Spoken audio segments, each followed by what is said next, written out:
బాగుంది కానీ బాగాలేదు. బాగానే ఉంది కానీ ఇంకా బాగుండొచ్చు. టీఎఫ్ఐ బానిసలందరికీ స్వాగతం సుస్వాగతం.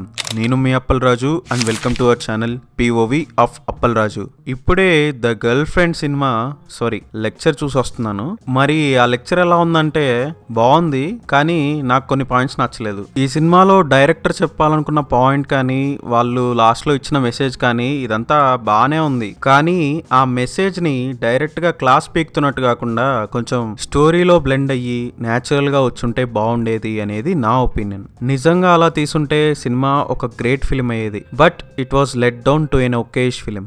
ముందుగా ఈ సినిమాలోని పాజిటివ్స్ గురించి మాట్లాడుకుందాం.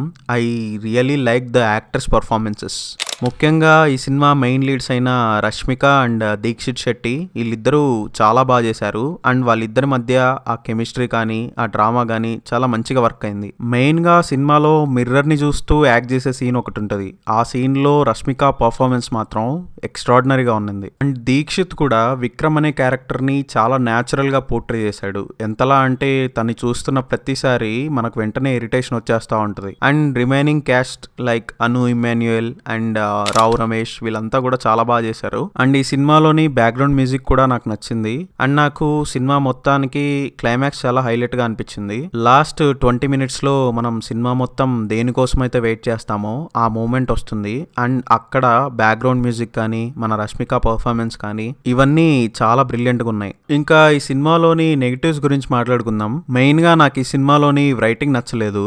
చాలా చోట్ల సినిమా లాగ్ అనిపించింది. అండ్ సినిమా ఎటు కదలట్లేదురా అనే ఫీలింగ్ వచ్చింది. ఎస్పెషలీ ఫస్ట్ హాఫ్లో ఇంటర్వెల్ ఎప్పుడు వస్తుందిరా అని చెప్పి చాలా వెయిట్ చేశాను. అండ్ ఈ సినిమాలోని కొన్ని సిచ్యువేషన్స్ కానీ లేక క్యారెక్టర్ డిజైన్ కానీ నాకు రియాలిటీకి చాలా దూరంగా ఉన్నట్టు అనిపించాయి. ఈ సినిమాలో ఒక ఫీమేల్ క్యారెక్టర్ని చూపిస్తారు.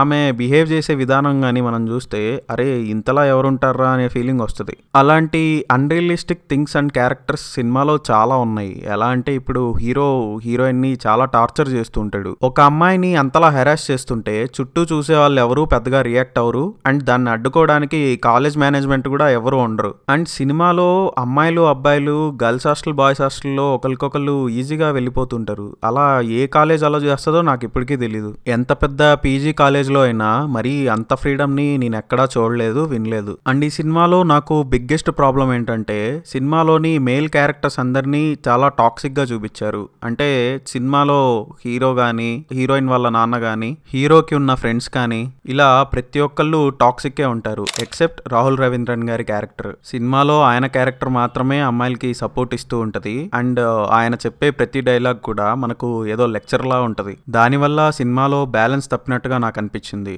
ఫర్ ఎగ్జాంపుల్ ఇప్పుడు ట్రూ లవర్ అనే ఒక సినిమా ఉంటుంది. ఆ సినిమాలో కూడా సేమ్ హీరోయిన్ ని టార్చర్ పెడుతూ ఉంటాడు. అండ్ హీరోయిన్ ఆ టాక్సిక్ రిలేషన్షిప్ నుంచి బయటపడడానికి ట్రై చేస్తూ ఉంటుంది. హీరో చాలా టాక్సిక్ ఉన్నా కూడా హీరో వాళ్ళ ఫ్రెండ్స్ కానీ అండ్ హీరోయిన్ కి కొంతమంది ఫ్రెండ్స్ ఉంటారు. వాళ్ళని జనరల్ గా చాలా మంచి అబ్బాయిలాగా చూపిస్తారు. దానివల్ల మనకు ఆ సినిమా బాగా కనెక్ట్ అవుతుంది. అండ్ హీరో రియలైజేషన్ కూడా చాలా బాగా పోర్ట్రే చేస్తారు. ఈ సినిమాలో ఆ బ్యాలెన్స్ అనేది కంప్లీట్ గా మిస్ అయింది. క్లైమాక్స్ గురించి ఒక చిన్న స్పాయిలర్ ఇస్తాను. సో ఎవరైనా స్కిప్ చేయాలనుకుంటే స్కిప్ చేయొచ్చు. అదేంటంటే క్లైమాక్స్ చూస్తున్నప్పుడు నాకు ఒకప్పుడు బాగా వైరల్ అయిన సృజన ఆడియో గుర్తొచ్చింది. ఎందుకంటే ఆ రికార్డింగ్ లో అబ్బాయి లాగానే ఈ సినిమాలో హీరో కూడా హీరోయిన్ ని చాలా చండాలంగా మాట్లాడతాడు. అండ్ ఆ అమ్మాయి గురించి కాలేజ్ మొత్తం చాలా బ్యాడ్ గా పోర్ట్రే చేస్తాడు. సో ఆ క్లైమాక్స్ చూస్తున్నప్పుడు నాకు వాట్ ఇఫ్ సృజన అనే అమ్మాయి కూడా రష్మిక లాగా చాలా ఇన్నోసెంట్ ఏమో అండ్ ఆ అబ్బాయి ఇందులోని హీరో లాగా టాక్సిక్ గా ఏమో మేబీ మూవీ టీమ్ ఆ పర్స్పెక్టివ్ నుంచి సినిమా స్టోరీ రాసుకొని ఉండొచ్చు అని నాకు అనిపిస్తుంది. ఇదంతా పక్కన పెడితే సినిమా నాకైతే ఓకేష్ గా అనిపించింది. సినిమాలో మంచి పాయింట్ ఉంది. But it was let down by poor rating. This is our review point of view for the film the girl friend. చాలా మంది మన కంటెంట్ ని చూస్తున్నారు కానీ ఎవరు సబ్స్క్రైబ్ చేసుకోవట్లేదు. మీరు సబ్స్క్రైబ్ చేసుకొని మమ్మల్ని ఎంకరేజ్ చేస్తే మాకు ఇంకా వీడియోస్ చేయడానికి మంచి మోటివేషన్ ఉంటుంది. This is Appalaraju signing off. Thank you.